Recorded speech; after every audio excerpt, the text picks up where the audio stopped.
الرحمن الرحيم رب اشرح لي صدري ويسر لي أمري واحلل عقدة من لساني يفقهوا قولي. الحمد لله رب العالمين والصلاة والسلام على سيدنا وسيد الأنبياء والمرسلين وعلى آله وأصحابه أجمعين. أما بعد فأعوذ بالله من الشيطان الرجيم. بسم الله الرحمن الرحيم. شهر رمضان الذي أنزل فيه القرآن.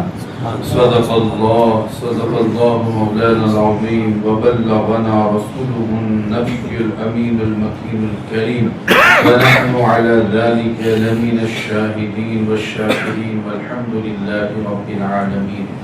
الصلاة والسلام عليك يا رسول الله. الصلاة والسلام عليك يا رسول الله. الصلاة والسلام عليك يا حبيب الله. الصلاة والسلام عليك يا حبيب الله. وعلى آلك وأصحابك يا نور الله صلى الله تعالى عليه وسلم. محترم سامعین، پچھلے جمعہ ہم نے ماہ مقدس، ماہ سیام، ماہ قیام اور بابرکت اور متبرک مہینہ رمضان کے حوالے سے اس کی فضیلتوں اور اس کی اہمیت کو ملاحظہ کیا تھا، اور آپ نے یہ بھی ملاحظہ فرمایا تھا کہ یوں تو اس مبارک مہینے کی ہر گھڑی بابرکت ہے، لیکن اس مبارک مہینے میں 5 یا 6 عبادتیں مخصوص ہے، اور ان 5 یا 6 عبادتوں میں ایک عبادت اس ماہ مبارک کی عبادت میں خصوصیت کا درجہ رکھتی ہے۔ نماز یہ تو اہم الفرائض ہے، روزہ، تلاوت قرآن، تراویح، اعتکاف اور شب قدر میں اللہ کی بارگاہ میں عبادت، یہ آنے والے مقدس مہینے میں یہ 5 یا 6 خصوصی طور پر عبادتیں کی جاتی ہیں۔ اس ضمن میں اور بھی بہت ساری عبادتیں ہیں، مثلا انفاق فی سبیل اللہ، غریب پروری، محتاج اور حاجت مندوں کی ضرورتوں کو پورا کرنا، اور ذکر و اذکار میں مشغول رہنا، اور درود پاک کا ورد کرنا، یہ ساری عبادتیں اس مقدس مہینے میں کی جاتی ہیں۔ لیکن جو مخصوص عبادتیں ہیں وہ یہی ہے کہ اس مبارک ماہ میں نماز، روزہ، تلاوت قرآن، تراویح، اعتکاف اور شب قدر میں شب بیداری۔ اور ان عبادتوں میں ایک خاص عبادت ہے تراویح۔ عام دنوں میں بندہ نماز پڑھ لیتا ہے، روزہ بھی رکھ لیتا ہے، نفل روزے رکھتے ہیں، نماز تو فرض ہی ہے دن میں 5 مرتبہ، تلاوت قرآن بھی کر لیتا ہے، ساتھ ہی ساتھ کبھی کبھی مسجد میں پہنچ کر نویت السنت اور اعتکاف کی نیت بھی کر لیتا ہے، کبھی وقت آیا تو شب بیداری بھی کر لیتا ہے۔ لیکن تراویح صرف رمضان کے مہینے، یہ صرف اسی مقدس ماہ کے ساتھ خاص ہے کہ چاند طلوع ہوتا ہے اسی وقت سے لے کر دوسرے مہینے کے چاند کے طلوع تک وہ ہر رات میں تراویح کا اہتمام کرتا ہے۔ اور آنے والا مقدس مہینہ بھی وہ مبارک مہینہ ہے کہ جس میں میرے رب نے قرآن نازل فرمایا۔ قرآن، اگر قرآن کی اہمیت کو سمجھ لیں تب بھی مومن کے لیے کافی ہے کہ یہ قرآن اس کے لیے کیا ہے۔ قرآن ایک ایسا کلام اور ایک ایسی کتاب کہ جب تک مومنوں نے اسے سر پر رکھا، اور صرف سر پر نہیں بلکہ اس پر عمل کیا اور اس سے محبت کی دل سے لگایا، وہ پوری دنیا میں حکومت کرتے ہیں۔ جب تک اس کے کہے کے مطابق عمل ہوتا تھا، دنیا کی کوئی طاقت، کوئی حکومت، کوئی قوم اس حامل کتاب کو پسپا کرنے کے لیے کوشش نہیں کرتی تھی، اس لیے کہ انہیں معلوم ہے یہ قرآن سے چمٹ گئے ہیں اور قرآن ان سے چمٹ گیا ہے، اور یہ قرآن پر عمل کرنے والی قوم ہے، دنیا کی کوئی طاقت انہیں ہرا نہیں سکتی۔ یہ کتاب جو ہمارے لیے سرچشمہ ہدایت ہے، منبع شریعت اور منبع طریقت ہے، زندگی گزارنے کے لیے جو دستور ہیں وہ اسی کتاب سے ہمیں نصیب ہوتے ہیں، اسی کتاب سے ہمیں دین و دنیا کی بھلائیاں اور برکتیں نصیب ہوتی ہیں، اسی کتاب کی بنیاد پر ایک مومن اعلیٰ درجے پر فائز ہوتا ہے، اور اسی کتاب کی بنیاد پر بندہ اس کی تلاوتوں کے ذریعے، اس پر عمل کرنے کے ذریعے اپنے رب کا قرب حاصل کرتا ہے۔ بلکہ حق تو یہ ہے جب کوئی قرآن پڑھتا ہے تو رسول اللہ بھی راضی ہوتے ہیں اور اللہ رب العزت بھی راضی ہوتا ہے۔ قرآن سے محبت کیجئے۔ آج کے اس خطاب کا پیغام یہی ہے کہ قرآن سے محبت کیجئے، قرآن سے دلچسپی رکھیے، قرآن سے شغف رکھیے، قرآن سے قریب ہوں، قرآن سے محبت کریں اور قرآن پڑھیں، قرآن پڑھ کر اس پر عمل کرنے کی کوشش کریں۔ آج ہمارے نزدیک قرآن صرف سر پر رکھنے کے لیے رہ گیا ہے یا پھر طاقوں میں سجانے تک محدود ہے، حالانکہ ہرگز ایسا نہیں۔ قرآن صرف اور صرف نہ سر پر رکھنے کے لیے ہے، نہ صرف دل سے لگا کر رکھ دینے کے لیے ہے، نہ طاقوں میں سجانے کے لیے ہے۔ قرآن پڑھنے کے لیے ہے اور پڑھ کر سمجھنے کے لیے ہے اور سمجھ کر اس پر عمل کرنے کے لیے قرآن ہے۔ اور اندازہ تو لگائیں، صرف کتاب دے دی جاتی بندہ مومن کو، لیکن اسی کتاب کو سمجھانے کے لیے اللہ رب العزت نے اپنے حبیب کو بھی بھیجا تاکہ وہ اس کتاب کو پڑھ کر لوگوں کو سنائیں اور سنا کر ان کے دلوں کی کدورتوں کو دور کر کے اللہ رب العزت سے انہیں قریب کر دے۔ اور یہ ہوا بھی، آمنہ کے لال نے جب مکے کی سرزمین پر اس کی آیتوں کو دہرائے اور جب تلاوت کی، جس نے سنا وہ اللہ کا ہو کر رہ گیا، جو اللہ سے دور بھاگتا تھا وہ اللہ سے قریب ہو گیا، جو بتوں کے سامنے جھکتا تھا وہ اللہ کے سامنے جھکنے کے لیے تیار ہو گیا۔ یہ اسی کتاب کی برکتیں ہیں اور اسی کتاب کو ہمیں محبت بھی کرنی ہے، اسے سمجھنا بھی ہے، اس سے دلچسپی بھی پیدا کرنی ہے، اور صرف ہمیں ہی نہیں بلکہ ہم اپنی نسلوں کے ساتھ اس کتاب سے محبت کریں گے، اس کو پڑھیں گے، پڑھ کر سمجھیں گے اور سمجھ کر اس پر عمل کرنے کی کوشش کریں گے۔ پھر کیا ہوگا؟ کہا کہ تمہاری دنیا بھی سنور جائے گی اور آخرت بھی سنور جائے گی۔ اللہ رب العزت نے یہ کتاب نازل فرما کر ہم لوگوں پر بہت بڑا احسان فرمایا کہ زندگی گزارنے کا سلیقہ اور طریقہ اسی کتاب سے نصیب ہوتا ہے، اور الحمدللہ وہ مقدس ماہ بھی عنقریب جلوہ گر ہونے والا ہے جس مقدس ماہ میں اس کتاب کو نازل کیا گیا۔ اور پھر اسی مقدس ماہ میں آپ دیکھیں برکت اتنی ہے کہ اللہ کے بندے اسی مقدس ماہ میں سب سے زیادہ قرآن اٹھاتے ہیں اور قرآن کی تلاوت کرتے ہیں اسی ماہ میں۔ اور کیوں نہ ہو، ثواب کے اعتبار سے بھی آپ نے ملاحظہ کیا کہ بندہ ایک فرض ادا کرتا ہے 70 فرضوں کے برابر ثواب ملتا ہے۔ اسی طریقے سے اگر کوئی بندہ ایک حرف بھی پڑھ لے تو اس کو 70 حرفوں کا ثواب ملتا ہے، ثواب کے اعتبار سے بھی۔ اور ساتھ ہی ساتھ ایک نسبت ہے اس مقدس ماہ سے کہ اس ماہ میں اس کو نازل کیا گیا، اور رسول اللہ صلی اللہ تعالی علیہ وسلم سے بھی یہ ثابت ہے کہ آپ ہر رات میں حضرت جبریل امین سے اس کا دور کیا کرتے تھے۔ قرآن کا دور، حضور قرآن کا دور کرتے تھے، حضرت جبریل سے دور کرتے تھے، اور جبریل سناتے تھے اور سنتے تھے، رسول اللہ سناتے تھے۔ یہ ساری باتیں کتابوں میں موجود ہے، اور یہ وہ کتاب ہے کہ جس کی تلاوت اللہ کے رسول کو بہت پسند ہے۔ بندہ اس کو پڑھنے کی کوشش کرے۔ ہمارے یہاں بہت سارے لوگوں کی یہ شکایت ہے کہ ہمیں پڑھنا نہیں آتا۔ میں اس پر بارہا بول چکا ہوں، پھر بھی بتا دیتا ہوں کیوں پڑھنا نہیں آتا، کیوں ہم نہیں سیکھتے۔ اتنی مقدس کتاب اللہ نے ہم کو دی ہے، تو پھر کیا جاتا ہے کہ ہم اس کو نہ سیکھیں؟ اور سیکھنے اور سکھانے کے سارے اسباب موجود ہیں۔ کیا یہ وہ دور ہے کہ سیکھنے کے لیے ہم کو دور دراز سفر طے کرنا پڑے گا؟ کیا یہ وہ دور ہے کہ جس میں ہمیں لائٹ کا بھی اہتمام نہیں، جس دور میں لائٹ کا اہتمام نہیں تھا اس وقت تو لوگ دور دراز سفر طے کر کے جاتے تھے اور قرآن سیکھا کرتے تھے.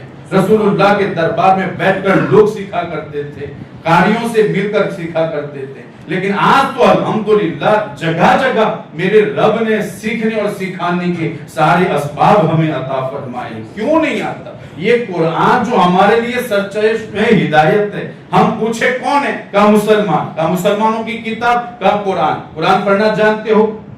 منہ لٹکا لیں گے، لیکن ہم سیکھنے کی کوشش نہیں کریں گے. تو یہ منہ لٹکا کر جینا یہ کب تک ہو سکتا ہے؟ اور یہ کہ دوسروں کے لیے تھوڑی سیکھنا ہے، ہمیں تو اپنے آپ کو، اپنی زندگی کو سنوارنے کے لیے، ہماری اپنی نسلوں کو سنوارنے کے لیے اس قرآن کو سیکھنا ہے. اور پھر یہ بھی ایک بڑا مرتبہ ہے، سیکھتے سیکھتے اگر مر بھی گئے اللہ رب العزت شہیدوں کا مرتبہ عطا فرمائے. وقت جو گزرنا تھا گزر گیا، لیکن آج بھی وقت ہے. پیسے دے کر دوسرے کورسز کیے جاتے ہیں، تو کیا کسی حافظ قرآن کو گھر پر بلا کر کتاب نہیں سیکھی جا سکتی؟ رب کا کلام نہیں سیکھا جا سکتا؟ نہیں، لیکن ہم نے اس کو آسان سمجھا ہے. جنہوں نے قرآن سے محبت کی ہے اور قرآن کے جمع کرنے میں جنہوں نے محنتیں کی ہیں، قرآن ہم تک پہنچانے میں جنہوں نے محنتیں کی ہیں، ذرا ان سے پوچھیں کہ یہ رب کا کلام ہم تک کیسے پہنچا ہے. لیکن جب ہم تک پہنچ چکا ہے، اب ہمارا یہ حق بنتا ہے کہ ہم اس سے محبت کریں. اب محبت کا معاملہ صرف یہ نہیں کہ صرف چن کر رکھ دیں یا دیکھ کر رکھ دیں، بلکہ پڑھیں. پڑھنا نہیں آتا، سیکھنے کی کوشش کریں. دنیا میں اگر کوئی کام ہے تو بغیر پوچھے ہم نہیں کرتے، اور اگر بار بار بھی پوچھنا پڑے تو ہم پوچھنے کے لیے تیار ہو جاتے ہیں، لیکن بغیر سیکھے اس کو نہیں کرتے. اگر قرآن بھی نہیں آتا تو آپ کے بغل میں کوئی ہے جس کو قرآن پڑھنا آتا ہے، اس کو پوچھ پوچھ کر پڑھنے کی کوشش کریں. پورے دن میں سورہ اخلاص ہی پڑھ لیں اندر دیکھ کر تلاوت کی نیت سے. آج سورہ اخلاص پڑھنے کی عادت ڈال رہے ہو، کل سورہ بقرہ پڑھنے کی عادت پڑ جائے.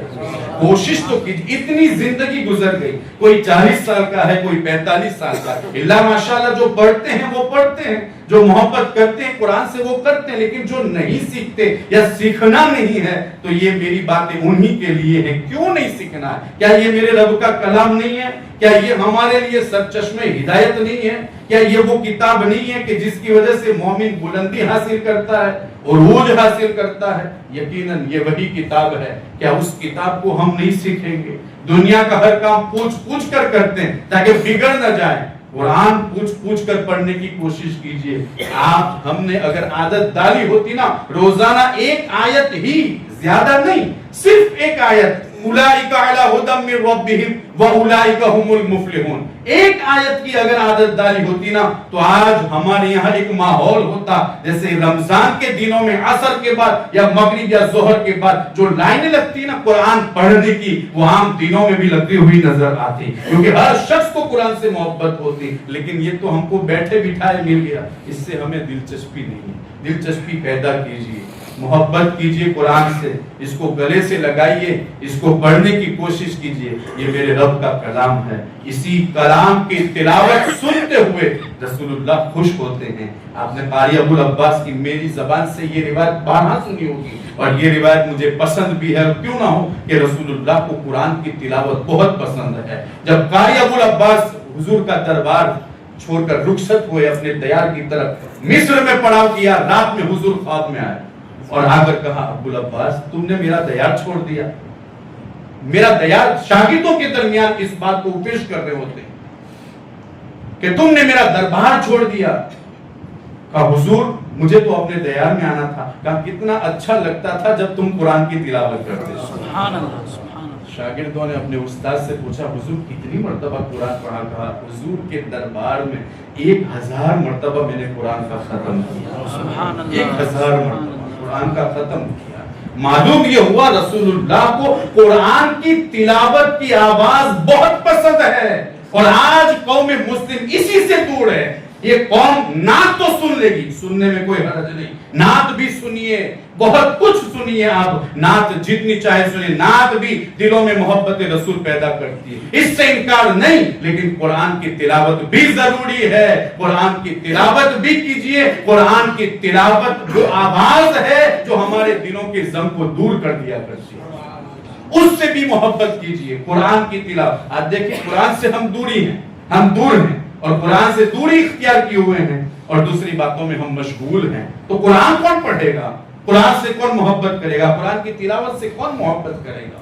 تو قرآن کی تلاوت سے بھی محبت کیجئے، قرآن سے محبت کیجئے، خود بھی اپنی نسلوں کو بھی بتائیے۔ اور آنے والا مقدس جو مہینہ ہے وہ الحمدللہ قرآن سننے سنانے کا مہینہ ہے۔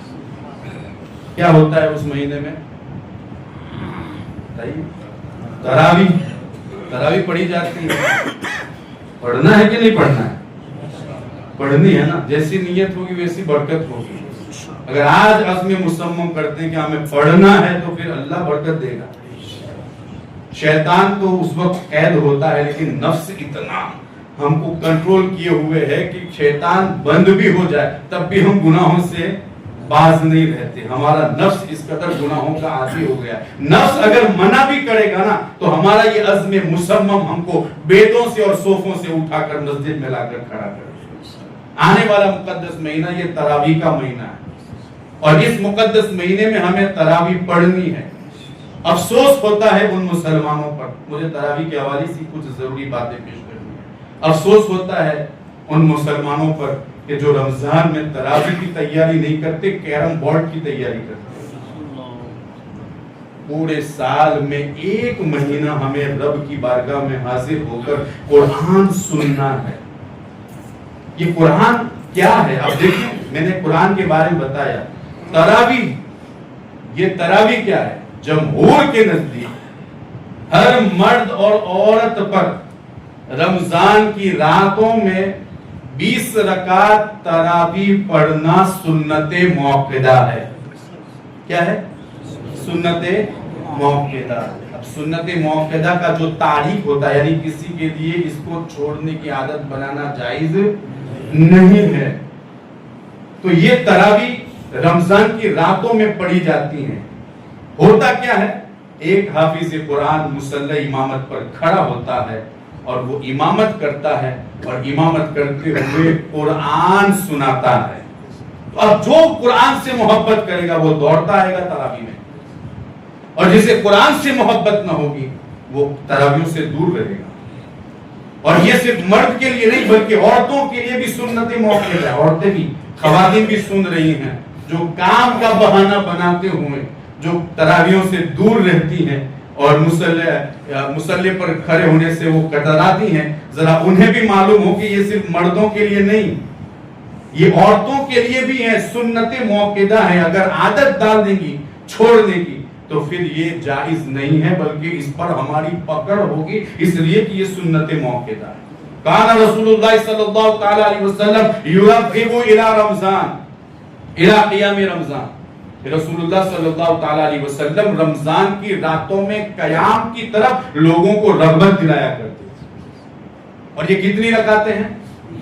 20 رکعتیں۔ تو یہ 20 رکعتیں، چونکہ مجھے یہ اس لیے بتانا ہے کہ چونکہ یہ فیس بک اور یوٹیوب کا دور ہے، چھوٹی چھوٹی کلپیں سن کر کوئی 8 کہے گا، کوئی 12 کہے گا، کوئی 10 کہے گا، لیکن ہمیں پڑھنی کتنی ہے؟ کب سے پڑھتے آئے ہیں 20؟ بلکہ حضور کے دور سے۔ یہ جو ہے نا 8 والی رکعت روایات اور یہ جو 10 والی روایات، یہ زیادہ سے زیادہ 150-200 سال کی پیداوار ہے، ورنہ آپ دیکھیں شروع سے لے کر آج تک اور قیامت تک 20 رکعتیں پڑھی جائیں گی۔ لیکن کچھ بیچ میں فتنہ خوروں نے آ کر فتنہ خوری کی اور انہوں نے کہا کہ 8 رکعت ہے۔ انہوں نے دلیل کس کو بنایا؟ حضرت عائشہ صدیقہ رضی اللہ تعالیٰ عنہ کی اس روایت کو جو بخاری میں ہے۔ افسوس تو اس پر بھی ہوتا ہے کہ صرف بخاری پڑھتے ہیں۔ میرے بھائی، حدیث کی صرف بخاری ہی کتاب نہیں ہے، بخاری کے علاوہ بہت ساری حدیث کی کتابیں جس میں صحیح حدیثیں موجود ہے۔ صحیح ستہ کے علاوہ بہت ساری ایسی کتابیں جس میں احادیث جمع کی گئی ہیں۔ بخاری کی یہ حدیث مبارک، حضرت عائشہ سے پوچھا گیا حضور علیہ الصلوۃ والسلام کی رات کی نماز کے بارے میں کچھ بتائیے، تو حضرت عائشہ صدیقہ رضی اللہ تعالی عنہا نے اس وقت بتایا کہ رسول اللہ صلی اللہ تعالی علیہ وسلم رات میں اٹھ کر رمضان یا غیر رمضان میں، چاہے رمضان ہو یا غیر رمضان ہو، 11 رکعتیں پڑھا کرتے تھے۔ کتنی؟ 11 رکعتیں، 8 نفل اور 3 وتر۔ کتنی؟ اسی سے انہوں نے اخذ کیا کہ دیکھو حضور ہی کی سنت ہے کتنا آنکھ رکھا. حالانکہ الفاظ ہی بتا رہے ہیں کہ یہ رمضان کی بات نہیں، رمضان اور غیر رمضان کی بات ہو رہی ہے. معلوم یہ ہوا یہ تراویح کی نہیں بلکہ یہ نماز تہجد کی بات ہو رہی ہے. اور بہت ساری روایات اس حوالے سے موجود ہے اور ہمارے فقہائے کرام نے محدثین نے اس کے جوابات دیے ہیں. یہ جوابات دینے کا وقت نہیں ہے، بس معاملہ یہ ہے کہ سمجھنے کی کوشش کریں. تراویح کا مہینہ آ رہا ہے، ہم سب کو تیار ہونا ہے. تراویح 20 رکعت ہم دیکھتے ہیں، کوئی 8 رکعت پڑھ کے نیچے پیچھے چلا جاتا ہے، کوئی 12 رکعت پڑھ کے پیچھے چلا جاتا ہے. اور افسوس تو یہ کہ یہاں تراویح ہو رہی ہے، کوئی آٹو پر بیٹھ کر بیڑی پی رہا ہے، کوئی باتوں میں مصروف ہے. ہماری باتیں ختم نہیں ہوں گی. یہ میرے رب کی طرف سے انعام ہے کہ تراویح ادا کر کے ہم اپنے رب کا قرب حاصل کریں. کیوں؟ اللہ کے رسول خود فرماتے ہیں کہ جو رمضان کی رات میں اللہ سے اجر و ثواب کی امید رکھتے ہوئے ایمان کی حالت میں کھڑا ہوا، کیا ہوگا؟ غفر لہ ما تقدم من ذنبہ، اللہ تعالیٰ اس کے پچھلے گناہوں کو معاف فرما دیتا. ہمارے پاس ویسے ہی نیکیاں نہیں ہیں. اب یہ نیکیوں کا مہینہ آ رہا ہے، ہم سب کے لیے ضروری ہے کہ اس مقدس ماہ میں تراویح کے لیے تیار ہو جائیں. اور جب تراویح کے لیے تیار ہو جائیں تو پھر تراویح دلچسپی کے ساتھ پڑھنے کی کوشش کریں. جو بوڑھے ہیں، عمر دراز ہیں، وہ اگر کھڑے رہ سکتے ہیں تو ٹھیک ہے، کیونکہ یہ وہ تراویح، یہ وہ نماز ہے کہ جس کو بیٹھ کر نہیں پڑھنا، حد تک امکان کھڑے ہو کر پڑھنا ہے. لیکن مجبوری ہے، کھڑے نہیں رہ سکتے، کوئی حرج نہیں، بیٹھ کر پڑھیں. لیکن اس کو چھوڑنا نہیں ہے. چاہے جوان ہو، بوڑھا ہو، ادھیر عمر کا ہو، ہر شخص تراویح میں شامل ہو اور تراویح میں شامل ہو کر اپنے رب کا قرب حاصل کریں. اور اگر پڑھتے وقت یا تراویح پڑھاتے وقت 5-7 منٹ یا 10 منٹ ادھر ہو جائے تو پھر اتنا کرنے کی بھی ضرورت نہیں. یہ بھی یاد رکھنا، اکثر یہ دیکھا جاتا ہے آج 5 منٹ زیادہ کر دیا، اور کبھی پڑھ کیا، کبھی یہاں آ کے کھڑا ہو کر پڑھ کے دکھا. بھائی یہ اللہ رب العزت کی طرف سے ایک دین ہے. ہمارا معاملہ یہ ہونا چاہیے کہ جو پڑھ رہا ہے اس کو سنا جائے. کب پورا ہوتا ہے؟ ہاں، ہم یہ بھی نہیں کہتے ہیں کہ آپ کو بلا کر اتنا کھڑا رکھیں کہ آپ کے پایوں میں ورم آ جائے، سوجن پیدا ہو جائے. ہم یہ بھی نہیں کہتے. لیکن 5-7 منٹ کی وجہ سے شورغل کرنے کی ضرورت نہیں اور اس کو فتنے کا سبب بنانے کی بھی ضرورت نہیں. ہونا تو یہ چاہیے. کئی جگہوں پر لوگ تراویح کے لیے حافظ نکی کرتے ہیں، کہتے ہیں تھوڑا جلدی پڑھنا پڑے گا، طے کرتے وقت اللہ اکبر یہ تو بول دیتے، لیکن یہ بولنے کی کسی کے اندر ہمت نہیں ہے. وقت لگے تو ٹھیک ہے، لیکن قرآن صحیح پڑھنا یہ کسی کے اندر ہمت نہیں ہے. ہونا تو یہ چاہیے، گھبرانا مت. اگر آیت کو دوہرانا پڑے تو دوہرا لینا، لیکن درست پڑھنا، صحیح پڑھنا، تاکہ صحیح ثواب ہم کو نصیب ہو جائے. لیکن کب ختم ہو؟ جیسے تراویح ایک بوجھ ہو، یہ بوجھ نہیں ہے، یہ رب کی عبادت ہے اور اس عبادت کو ہمیں خوش دلی سے کرنا ہے، خود بھی اور اپنے بچوں کے ساتھ. بچوں کی بات آئی تو یہ بھی بتاؤں، اتنے چھوٹے بچے، جو کہ اس پر تو مجھے ایک جمعہ میں گفتگو کرنی ہے بچوں کو مسجد میں لانا یا نہ لانے کے حوالے سے انشاءاللہ. لیکن یہ بتاؤں کہ تراویح کے درمیان اتنے چھوٹے بچوں کو لے کر آنا کہ جنہیں مسجد کے ادب و احترام کا خیال نہیں، یا دوڑتے ہیں یا پھر نجاست کر دینے کا اندیشہ ہے، بہتر یہ ہے کہ ان کو مسجد میں نہ لایا جائے. جب وہ سمجھدار ہوں تو مسجد میں لائیں، بلکہ ان کی ایک الگ صف بنائیں، ان کے دل میں قرآن کی محبت پیدا کریں، ان کے دل میں نماز کی محبت پیدا کریں، تراویح کی محبت پیدا کریں. اس میں کوئی حرج نہیں. لیکن اتنے چھوٹے بچے کو مسجد میں لانا کہ جو دوسروں کے نماز میں بھی ڈسٹرب کا سبب بنتا ہو، تو پھر ہمیں اس سے احتراز کرنا ضروری ہے. کبھی آ جائے تو ٹھیک ہے، اس کو ہم گھر پر رکھ دیں، چھوڑ دیں، لیکن جان بوجھ کر لانا اور یہ کہتے ہوئے کس میں ہمت ہے کہ مجھ کو روکے، کسی میں ہمت نہیں بھائی. یہ دور ہی ایسا ہے. آپ ہی بہادر، آپ ہی جرأت مند، آپ ہی بھائی، آپ کے سامنے کوئی نہیں بولے گا. لیکن کیا رسول اللہ کی حدیثیں بھی تمہیں معلوم نہیں ہے؟ کوئی کسی کو کہنے کے لیے کچھ نہیں ہے، وقت نہیں ہے، کہے گا بھی نہیں، اور یہ حالات بھی نہیں ہے کہ مسجدوں میں لڑا جائے یا لڑائی کی جائے. یہ وہ وقت بھی نہیں ہے. لیکن ہم خود تو سمجھ سکتے ہیں نا، ہم خود تو سمجھ سکتے ہیں. اگر بچہ آ بھی جائے تو اس کے لیے الگ صف ہو، جو ہمارے لیے ڈسٹرب کا سبب نہ ہو. اس میں ہوتا یہی ہے کہ بچہ دوڑتے رہتا ہے جس کی وجہ سے تراویح میں سکون نہیں ملتا, نماز میں خشوع اور خضوع حاصل نہیں ہوتا. تو کیا ضرورت ہے اتنے چھوٹے بچے کو لانے کی کہ جس کی وجہ سے ہماری نماز میں خلل ہو. بہتر یہی ہے کہ ہم ان کو اپنے گھر میں چھوڑے رکھیں, پھر جب وہ سمجھدار ہوگا تو ہم ضرور اپنے ساتھ اس کو لائیں گے اور اس کے دل میں محبت نماز اور محبت تراویح پیدا کرنے کی کوشش کریں گے. تو ان باتوں کا خاص خیال رکھیں اگر تراویح آپ کی مسجد میں ہو رہی. اور کچھ لوگ علم تر کہاں ہے, کون سی مسجد میں علم تر؟ اللہ اکبر. بھائی وہ بھی نماز ہی ہے, اس سے انکار نہیں, لیکن قرآن کی تلاوت, پورا قرآن سننا تراویح ہے, یہ سنت ہے. یہ کیا ہے؟ سنت ہے. اور اللہ ہم کو موقع دے رہا ہے قرآن سننے کا. پڑھ تو نہیں سکتے نا, پڑھنا تو نہیں آتا, سن تو سکتے ہیں نا. یہ کتاب تو دیکھو, یہ تو حضرت عمر فاروق کا احسان. وقت ہو گیا لیکن چونکہ ضروری بات ہے اس لیے میں ٹائم لے رہا ہوں. حضرت عمر فاروق کا احسان ہے. تراویح کیا ہے؟ تراویح حفظ قرآن کا ذریعہ ہے. اگر یہ تراویح نہ ہوتی تو اس زمانے سے حفظ قرآن کا رواج ختم ہو جاتا. حضرت عمر کے ایک نہیں کروڑا احسان ہیں ہم پر. یہ سارے احسان ایک طرف, قرآن کی تراویح جو انہوں نے بعد جماعت کی اور ابی بن کعب کے پیچھے لوگوں کو جمع کر دیا, یہ احسان ایک طرف. حضرت عمر فاروق رضی اللہ تعالیٰ عنہ نے ہم گنہگاروں کے لیے بہت بڑا احسان کیا ہے. اور یہ بھی کہ ایک دور ایسا آئے گا جن کو اندر دیکھ کر بھی قرآن پڑھنا نہیں آئے گا, تو کم سے کم وہ بھی قرآن کی لذتوں کو محسوس کرے. اور ایک کار یہ قرآن کے پیچھے جمع ہو کر پڑھ نہیں سکتے تو کم سے کم قرآن سن تو سکتے ہیں.